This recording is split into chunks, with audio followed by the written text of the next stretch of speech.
Hola mis amados hermanos, sean bienvenidos a este devocional. Hoy es 15 de abril y estamos listos para poder estudiar la palabra de Dios.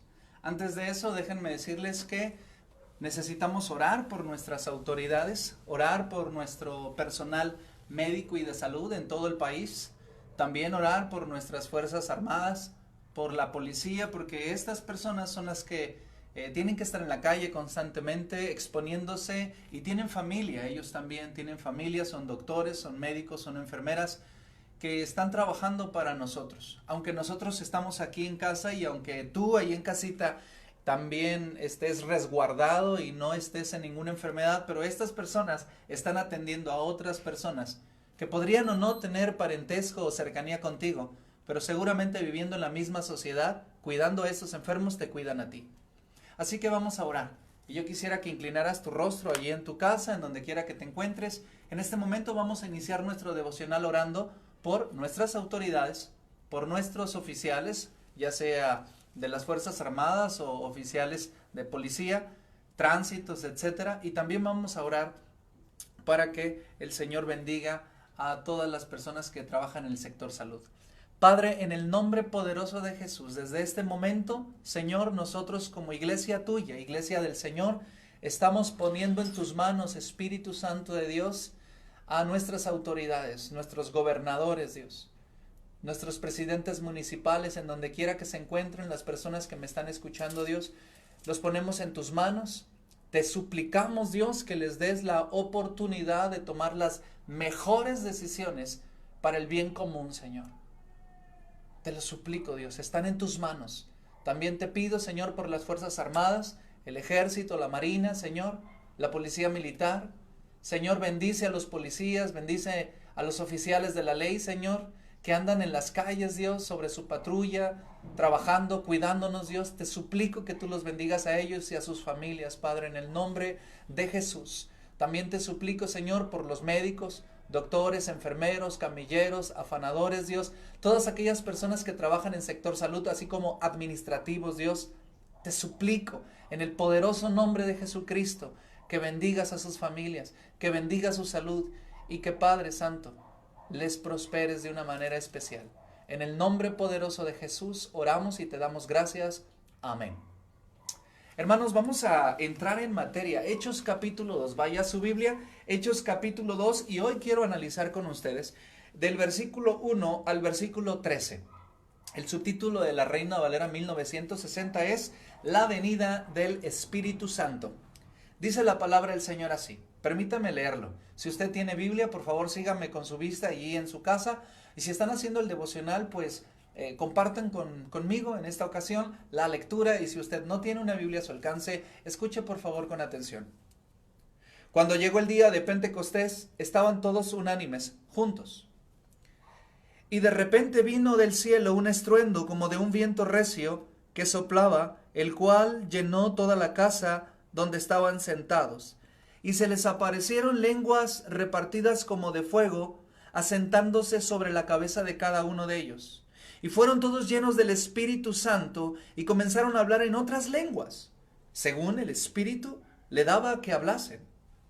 Moraban entonces en Jerusalén judíos, varones piadosos de todas las naciones bajo el cielo. Y hecho este estruendo, se juntó la multitud y estaban confusos porque cada uno les oía hablar en su propia lengua.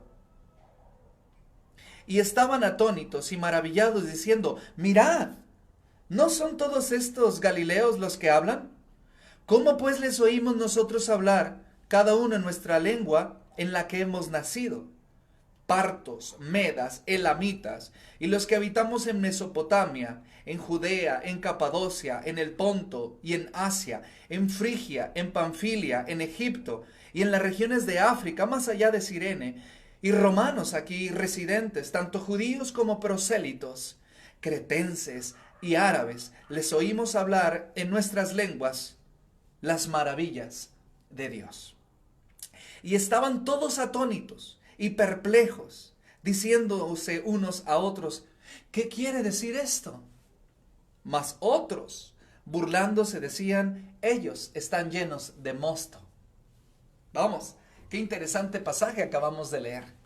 Yo quisiera, hermanos, primero dividir este pasaje en dos partes. La primera, del versículo 1 al versículo 3, en donde dice, cuando todos estaban reunidos, llegó la promesa que Jesús les había dicho. Recordarán ustedes, el día de ayer hicimos un énfasis en, pero recibirán poder cuando haya venido sobre ustedes el Espíritu Santo y me serán testigos. Esa es la clave del libro de Hechos. De hecho, muchos autores, biblistas, teólogos, maestros de seminario, maestros de Biblia, han hecho al capítulo 1, versículo 8 del libro de los Hechos, el versículo base donde gira todo la revelación de Dios en el libro de los Hechos. Me serán testigos, y luego parece que ahí está el diagrama. Jerusalén, Judea, Samaria y hasta lo último la tierra. Y si tú lees el libro de los Hechos, te puedes dar cuenta que el testimonio público de los discípulos del Señor fue expandiéndose de la manera en que el versículo 8, capítulo 1, nos está marcando. Pero ahora está siendo cumplida la promesa de nuestro Señor Jesucristo. Ellos están recibiendo al Espíritu Santo. Recordarán que Jesucristo ascendió y les prometió: no salgan de Jerusalén, porque dentro de no muchos días vendrá el Espíritu del Señor sobre ustedes.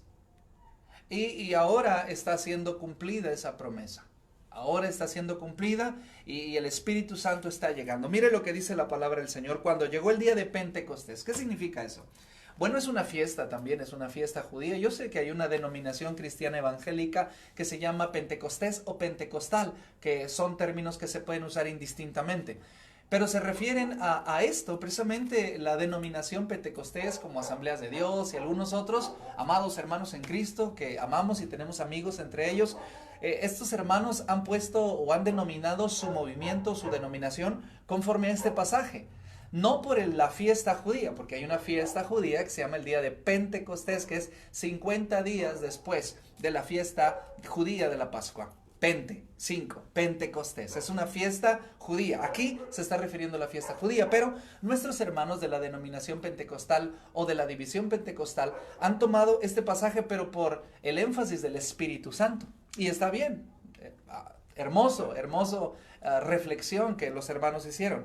Pero la fiesta del Pentecostés es una fiesta judía, por eso había mucha gente ahí. La fiesta había empezado desde 50 días antes, cuando empezó la Pascua y empezó toda aquella fiesta que ya en su momento hablamos del ceder, hablamos de el macho cabrío que había sido sacrificado, que ahora el Cordero de Dios que quita el pecado del mundo es Cristo Jesús. Todo eso ya lo platicamos. Pero ahora quiero compartir con ustedes esto. Cuando llegó el día del Pentecostés, en el día específico de la fiesta judía del Pentecostés, que ya lo he explicado, pues son 50 días después, dice la palabra del Señor que estaban todos reunidos. Si usted se acuerda, en el devocional del día de ayer vimos que estaban reunidos, estaban orando y perseveraban. Y cuando perseveraban se levantó, un poquito del testimonio del día de ayer, se levantó Pedro y tomó el liderazgo. Bueno, desde ese momento hasta este momento la iglesia sigue unida. Creo que aquí podemos aprender algo. Mantengámonos unidos, mantengámonos ecuánimes, mantengámonos equilibrados, mantengámonos en el Espíritu Santo, mantengámonos en el Señor. Dice la palabra del Señor, cuando llegó el día del Pentecostés, mire cuánto tiempo ya habían pasado, 50 días ya habían pasado. Y ellos estaban orando y teniendo comunidad juntos. Cuando llegó el día del Pentecostés, estaban todos unánimes y juntos. Y de repente vino del cielo un estruendo como de un viento recio que soplaba, el cual llenó toda la casa donde estaban sentados. Todavía acostumbraban a estar juntos. Salían a comprar y regresaban. ¿No le parece algo como lo que nos está pasando ahora? Salían a comprar y regresaban. Salían a hacer diligencias y regresaban. Y estaban orando, y estaban orando. Nosotros no salimos por las recomendaciones de nuestro gobierno para cuidarnos del contagio del COVID-19. Pero ellos no salían porque había persecución. Todavía estaba muy calientito el asunto de la crucifixión de Jesús. Los romanos todavía andaban en calles buscando personas. La sedición que presumiblemente iba a suceder se había opacado, se había aplanado. Y entonces los judíos tenían que estar muy ocultos, de bajo perfil. Desde la resurrección de Cristo y antes, desde la pasión de Cristo, se habían vuelto un poco violentos los líderes judíos con todos los seguidores de Jesús. Y 50 días después todavía estaban caldeados los ánimos, todavía estaba caliente el asunto. De manera que ellos estaban reunidos. ¿Pero qué estaban haciendo? No estaban aburridos. No se la pasaban viendo Netflix, perdón por el comentario. Sí, hacían labores de hogar, etcétera. Y estoy haciendo una analogía entre lo que estamos viviendo ahora y lo que estaban viviendo ellos. Ellos estaban unidos en oración, en reflexión, en meditación, en recordación de lo que Jesús les había dicho. Esa era la manera en que ellos estaban trabajando.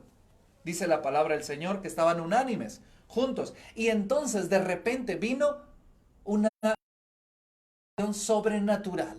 Un viento recio llenó la casa.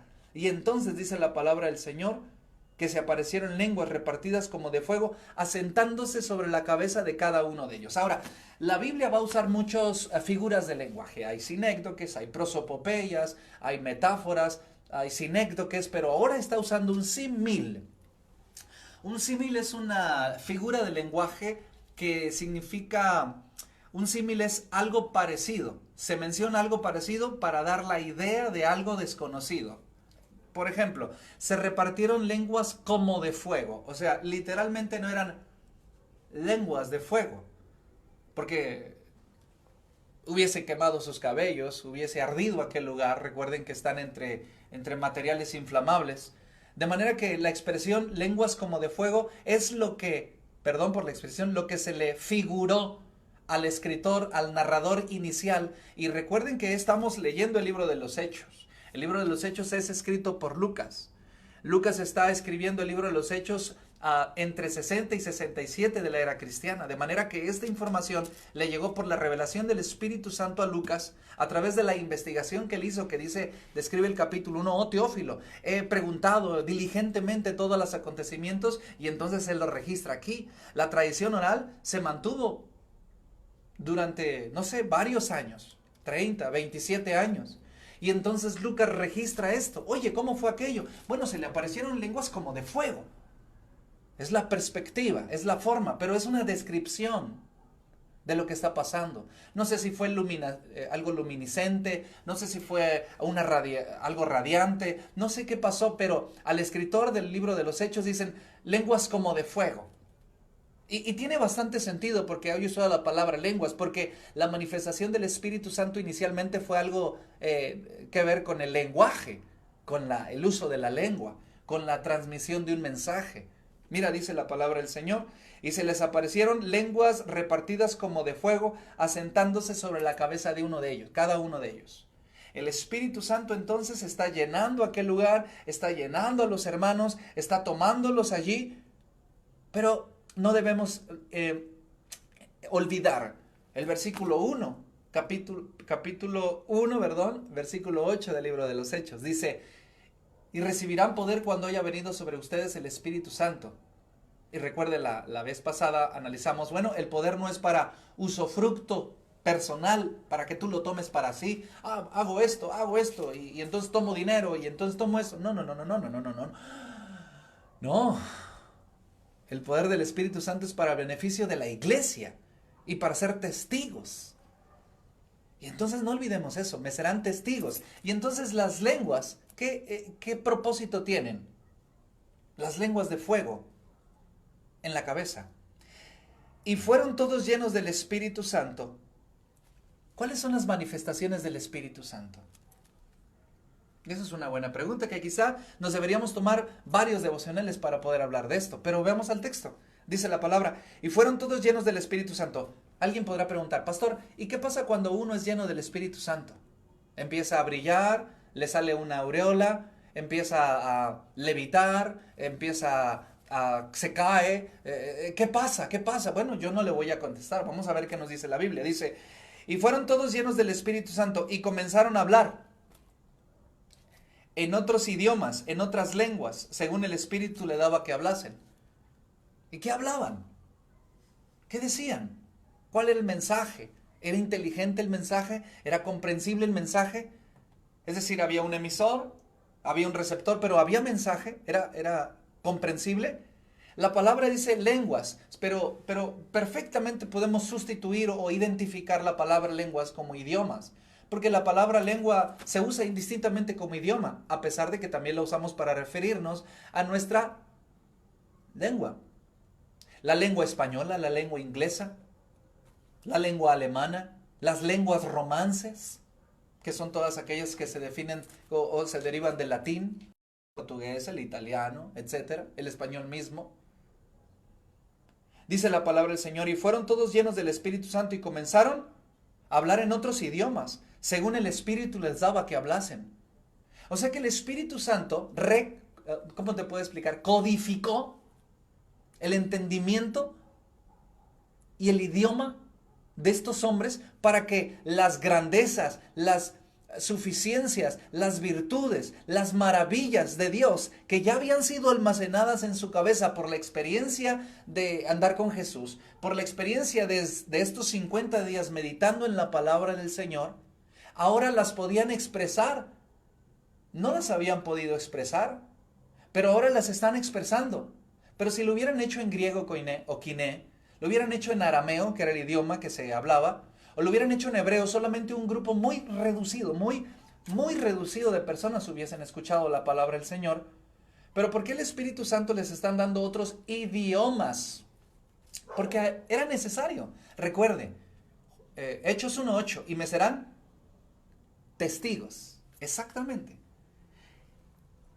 La manifestación de la llenura del Espíritu Santo es testificar. Esa es. Aquí está en la Biblia. No lo estamos inventando. La manifestación de la llenura del Espíritu Santo es testificar. Y luego dice la palabra del Señor, que hablaban en lenguas, hablaban en idiomas. Ahora, quiero llamar su atención a esto. Hay dos palabritas que yo quiero usted que recuerde. Glosolalia y xenolalia o xenolalia. ¿Qué significan estas palabras? Bueno, estas palabras, mis amados hermanos, significan hablar en diferentes idiomas o lenguas. Pero la palabra glosolalia, escucho bien, glosolalia significa, de hecho se lo voy a leer desde el diccionario. Dice, en la rama de psiquiatría, glosolalia se define como un lenguaje no inteligible o ininteligible, es decir, incomprensible, compuesto por palabras inventadas y secuencias rítmicas y repetitivas, como el habla propia de un infantil o de un infante, y también común en estados de trance y en ciertos cuadros psicopatológicos o problemas neurológicos, producidos por distintas causas, como la intoxicación. Eso es glosolalia, pero es diferente a la xenolalia o xenoglosia. ¿Qué significa esa otra palabra? Bueno, esa otra palabra es la capacidad dada por Dios y controlada por el Espíritu Santo para poder hablar de manera espontánea en otros idiomas que el hablante no comprende, no entiende o no había escuchado antes. Pero son idiomas inteligentes.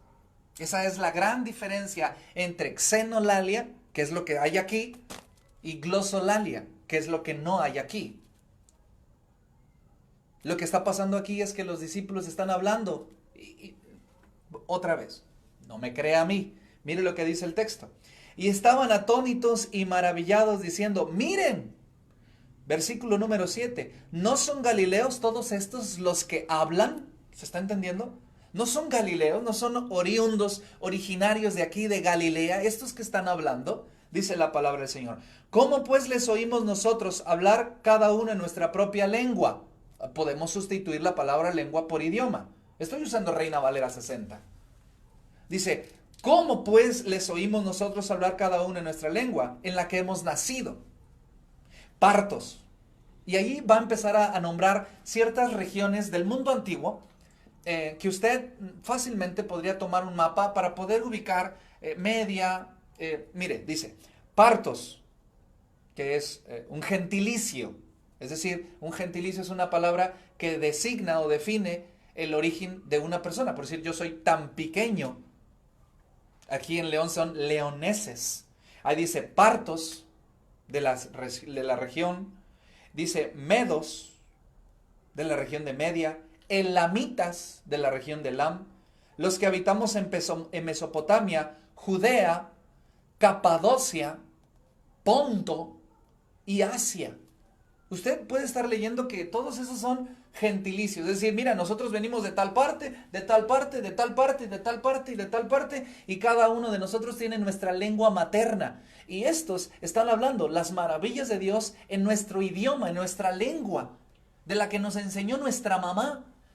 Y ellos son galileos. ¿Cómo es que ellos, siendo galileos, hablan mi idioma y mi lengua materna? Mire, sigamos adelante. Dice la palabra, en Frigia es otra región, Panfilia es otra región, Egipto, más conocido para todos, es otra región, África, más allá de Cirene. ¿Se acuerda de Simón de Cirene? Bueno, es una región, Cirene. Y romanos, ¿qué hablaban los romanos? Latín. Aquí residentes, tanto judíos como prosélitos. ¿Qué significa judíos y prosélitos? Bueno, judíos significa que aunque hayan nacido en alguna otra región, si son de familia judía y fueron circuncidados al 8º día y tienen su religión judía bien impuesta, pues entonces ellos son judíos de nacimiento. Pero prosélito significa aquellos que no habían nacido judíos, es decir, no habían nacido de una familia judía originaria, que se pueden contar las generaciones dentro de las 12 tribus de Israel, pero que al ser prosélitos significa que ellos adoptaron, abrazaron, adquirieron la religión judía, aunque habían nacido en otro extracto religioso. Eso significa prosélitos, los que vienen de afuera, es decir, judíos nacidos y judíos de los que vienen de afuera, es decir, prosélitos. Dice, entonces, cretenses, en la región de Creta, árabe, la región de Arabia, les oímos hablar en nuestras lenguas las maravillas de Dios. No pierda de vista Hechos 1:8. ¿Cuál es el objetivo? ¿Cuál es el propósito para que Dios haya dado el Espíritu Santo de Dios a la iglesia? Y me serán testigos. ¿Qué está pasando en Hechos capítulo 2, versículo del 1 al 13? La manifestación del descender del Espíritu Santo, del llenar del Espíritu Santo a la iglesia primitiva. ¿Y qué están haciendo ellos? ¿Cómo es la reacción? Están siendo testigos. ¿De qué? De las maravillas de Dios. Ahora, quiero llamar su atención a una cosa. Imagínese que sucede un accidente en la esquina de su casa. Se dejan los rayones de los carros al tratar de frenar para impactar un poquito menos. Y entonces usted sale de la casa y llega el policía y le dice, a ver señora, ¿me permite unas palabras? Sí señor, dígame, ¿qué pasó? ¿Usted vio lo que pasó aquí? Y ella dice, no, yo cuando yo llegué así estaba. Entonces el policía le dice, muchísimas gracias. Usted no le sirve al policía. Usted no le sirve al tránsito. Pero si usted lo detiene y dice, permítame oficial, pero yo creo que lo que pasó fue que este venía muy recio. Mire, ahí se ve el rayón. Y yo creo que este venía de allá para acá, pero no se fijó que ahí estaba. Entonces el policía le va a quedar mirando y luego le va a decir, entonces usted vio lo que pasó. Y dice, no, es la mejor idea que tengo de lo que pasó. Usted no es testigo. Usted está inventando lo que cree que pasó. Entonces el policía se va a ir a buscar a un ¿qué? Testigo. Alguien que vio lo que estaba pasando. Alguien que testifique lo que estaba pasando. Entonces va a llegar un abogado. Póngame mucha atención. Va a llegar un abogado y va a decir, bueno, ¿qué pasó aquí? Y entonces, como él tiene que defender a su cliente, dice, yo defiendo a mi cliente porque lo que pasó fue esto y esto y esto. Y tengo testigos. Y entonces sucede una cosa que yo le voy a preguntar. ¿Usted qué es? ¿Uno que tiene una buena idea de lo que pasó en la historia de Jesús, en la historia de la salvación? ¿Usted es testigo de lo que pasó? Es decir, ¿tiene una experiencia de primera mano, una relación con Cristo Jesús? ¿Es usted testigo de las maravillas de Dios? ¿O es usted abogado? Póngame mucha atención. Un abogado es el que no sabe qué pasó, incluso llegó varios días después, pero habla como que pasó y él está para defender. Mi amado hermano, usted no está para defender a Dios. Usted está para ser testigo. Sea testigo. ¿Qué hace un testigo? Dice lo que vio, dice lo que vivió, dice lo que experimentó. Si usted ha experimentado sanidad, dígalo. Si usted ha experimentado gracia, dígalo. Si usted ha experimentado paz, dígalo. Si usted no ha experimentado, no lo diga. Porque sería usted un testigo falso. Como dicen allá en mi rancho, si digo que la burra es parda, es porque tengo los pelos en la mano. Mírala, aquí está, es parda. Ve los pelos. De esa misma manera, Jesucristo a nosotros nos pide, sean testigos, no inventen. Sean testigos. No cuenten la historia de su amigo, de su hermano, de su pastor. Tenga su propia historia con Jesús, tenga su propio encuentro con Jesús, tenga su propia relación con Jesús, tenga su propia experiencia de salvación, tenga su propia experiencia de crecimiento. Y en la experiencia de crecimiento usted podrá ser un testigo, exactamente. Sí lo están repitiendo, casi los escucho hasta acá, Testigo. Mire lo que dice la palabra del Señor. Y estaban todos atónitos. ¿Qué significa? ¡Wow! O sea, asombrados, pasmados. Dicen, estaban todos atónicos y perplejos, diciéndose unos a otros, con unos ojos enormes, con unas bocas enormes, con una expresión de admiración enorme en su cara y en su rostro. Decían, ¿qué quiere decir esto? ¿Qué quiere decir esto? Yo le pregunto a usted, cristiano, hijo de Dios, ¿qué quiere decir esto? Quiere decir tres cosas. Número uno, Dios cumple sus promesas. Dios cumple sus promesas. Número dos, somos testigos. Somos testigos. Y número tres, tenemos el poder prometido en el Espíritu Santo. Esas tres cosas significan. Fácil. No hay que inventar nada. Somos testigos. Esto es lo que significa. Que Dios cumple sus promesas y las cumplirá y las seguirá cumpliendo siempre. Eso es lo que significa. Dios cumple sus promesas. Somos testigos. No somos abogados. No tenemos una mejor historia que contar. Solo cuento lo que me pasó a mí. Soy testigo. A veces alguien se puede acercar a ti y te puede decir, a ver, dime algo, y palabras rembombantes o teológicas que tú no puedes saber, que tú no puedes discernir. Te preguntan sobre temas difíciles de la Biblia y tú te quedas pasmado y, ay, no puedo contestar. No tiene que ser abogado ni cuentacuentos. Usted nada más sea testigo. ¿Qué es lo que pasó en su vida? ¿Cómo Dios le salvó?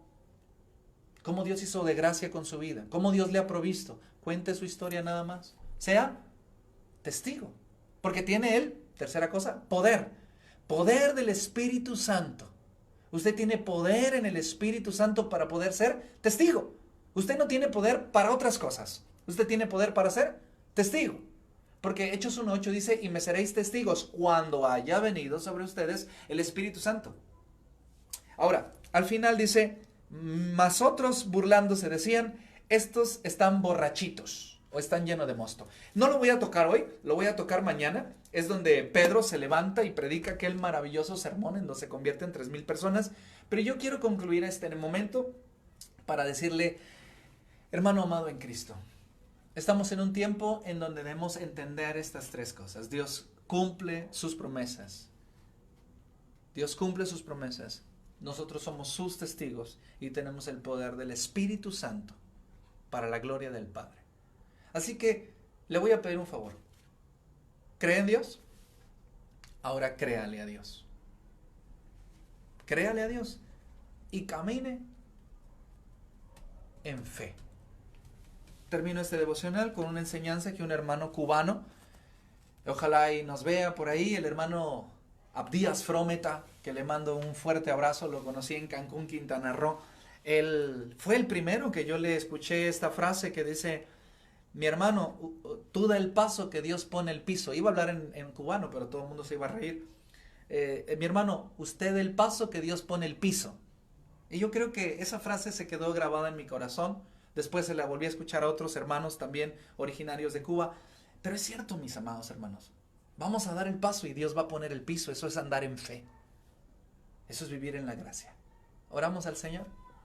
Padre, en el nombre de Jesús, yo te pido que bendigas a nuestra iglesia, que bendigas a todos mis hermanos y que tu misericordia sea con ellos. Gracias por tu paz y por tu amor.